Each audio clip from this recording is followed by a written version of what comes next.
Parents, you warn your kids not to drink and drive, but they could subconsciously be doing something just as dangerous. Reporter Brian McBride has the story. It's a silent killer and you do it all the time. You take that late night class, you work the night shift, and you drive home exhausted. That's exactly what happened to Troy Scoma. I was pretty groggy, falling asleep at the wheel, and that's when I got my accident. It was the morning after Christmas, and after a few hours of sleep, Troy was going home after dropping his brother off at the airport. And in the blink of an eye, his life would take a drastic turn for the worst. It all happened really fast. Going 50 miles an hour on the interstate. My head went up into the windshield. His face smashed against the steering wheel, his knees crushed by the impact, all because he fell asleep behind the wheel. The Institute of Health says if you don't sleep for 24 hours and get behind the wheel, it's the same as drinking and driving.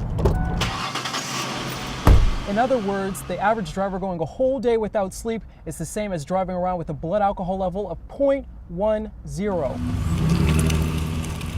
We did a study of law enforcement.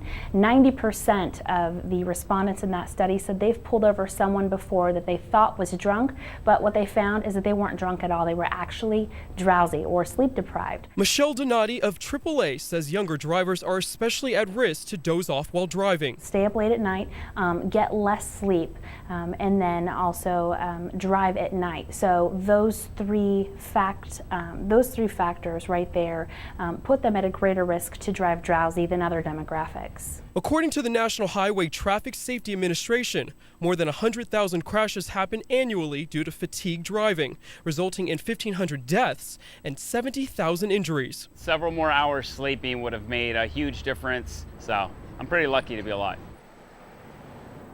AAA says if you feel like you're falling asleep behind the wheel, to pull off the road immediately, because you're not only putting yourself at risk, but other passengers on the road as well. Live in Phoenix, Brian McBride, CBS 5 News. So Brian, for people who have to drive home, would you recommend that they drink some coffee? Actually, no. I was told by AAA that for regular caffeine users that it really won't help. What it comes down to is getting the adequate amount of sleep the night before or during the day. Shayna? Thanks, Brian.